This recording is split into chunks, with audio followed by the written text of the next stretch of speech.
Good morning. इस video में हम 4 प्रकार की ट्रेनिंग की बात करेंगे जो आपको अच्छा गैनोथेरेपिस्ट बनाने के लिए आवश्यक है।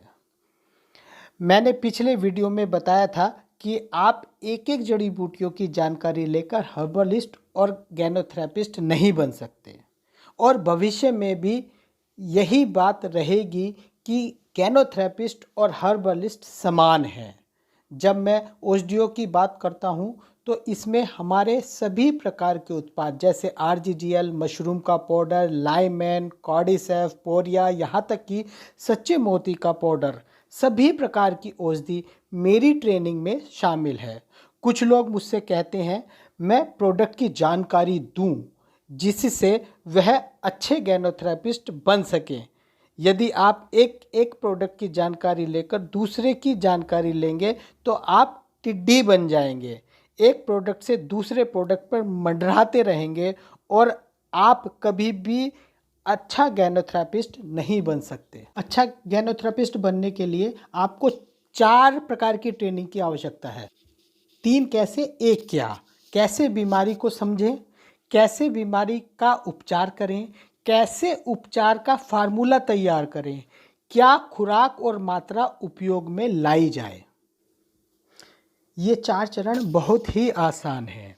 बीमारी खोजना, उपचार करना, फार्मूला तैयार करना, प्रोडक्ट और खुराक की मात्रा तय करना। आप देखेंगे कि प्रोडक्ट की जानकारी ट्रेनिंग का 1/4 हिस्सा है।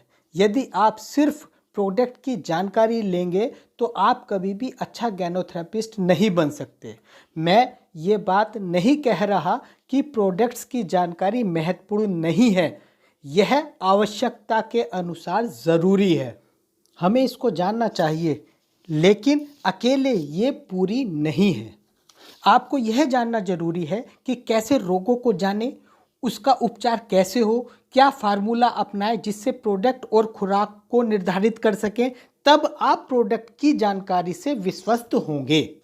जैसे कोई अस्थमा का रोगी आपके पास आता है, तब आपको खोजना है कि यह साधारण अस्थमा है या जटिल अस्थमा।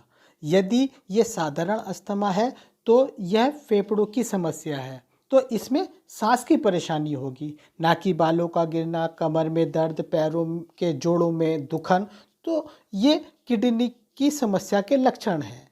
अगर उसको उबकाई, उल्टी, मिलती, दर्द, कब्ज नहीं है तो ये पेट का समस्या के लक्षण नहीं है।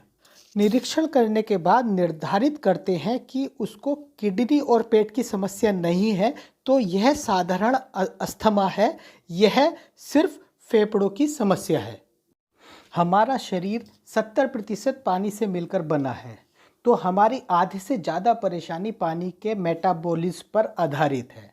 इसमें 3 अंगों का महत्वपूर्ण रोल है।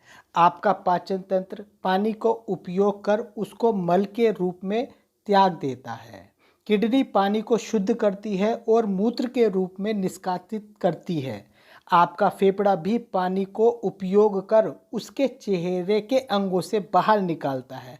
पानी का संग्रह ही अस्थमा का कारण है। यदि यह सिर्फ फेफड़ों और पेट में और किडनी में नहीं है और तो यह साधारण अस्थमा है। सिर्फ आरजी और जीएल से ही ठीक किया जा सकता है। मात्रा शरीर की स्थिति पर आधारित होगी, ना कि अस्थमा की वजह से। इस तरह आप समझ जाएंगे कि यह साधारण अस्थमा है। आपको सिर्फ पानी की मात्रा को संतुलित कर फेफड़ों से टॉक्सिन को निकालने की आवश्यकता है। यह उपचार है जिस पर आपको ध्यान देने की आवश्यकता है। आरजीजीएल ही पर्याप्त है। यदि आप कॉर्डिसेफ और जोड़ते हैं तो फेफड़ों को अतिरिक्त ताकत मिलेगी। तब आपका फार्मूला शरीर की स्थिति पर आधारित, यदि ज़्यादा गंभीर समस्या है तो मेगा डोज 30 आरजी 30 जीएल पर जाएं। यदि गंभीर है तो 15 आरजी 15 जीएल पर जाएं, और यदि स्थिति गंभीर नहीं है तो मेंटेनेंस डोज 6 आरजी 6 जीएल पर रहें। और जो मशरूम पाउडर इस्तेमाल करते हैं तो 1 चम्मच में 5-5 ग्राम आता है, जो 3 आरजी 3 जीएल के बराबर होता है।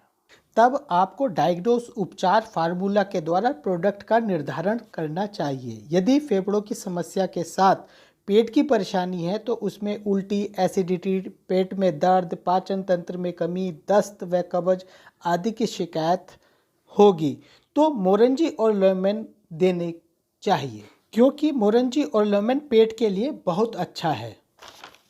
यदि रोगी के सिर के बालों का गिरना, याददाश्त में कमी, डर, घबराहट, कमर में दर्द, हाथ पैरों में दर्द, जोड़ों में दुखन, तो समझना चाहिए कि किडनी की समस्या है। तब आप उसको कॉर्डिसेफ और कोडिपाइन दे सकते हैं, क्योंकि दोनों ही किडनी सिस्टम के लिए बहुत ही उपयुक्त हैं। इस विवरण में आपने जाना कि आरजीजीएल बॉडी को रेगुलेट कर पानी के मेटाबॉलिज्म को संतुलित करता है। मोरंजी और लेमन पेट के लिए और कॉर्डिसेफ व कोडिपाइन किडनी की परेशानी के लिए बहुत उपयोगी है। ये जानकारी ही वास्तव में आपको भविष्य में इस्तेमाल करनी चाहिए। ये आधारभूत जानकारी थी जिसमें आप अच्छा गैनोथेरेपिस्ट बन सकते हैं। आगे हम लक्षणों, उपचार, फार्मूले और प्रोडक्ट्स के निर्धारण के लिए अलग से ट्रेनिंग करेंगे, वो सब आगे के वीडियो में। Good morning, bye bye.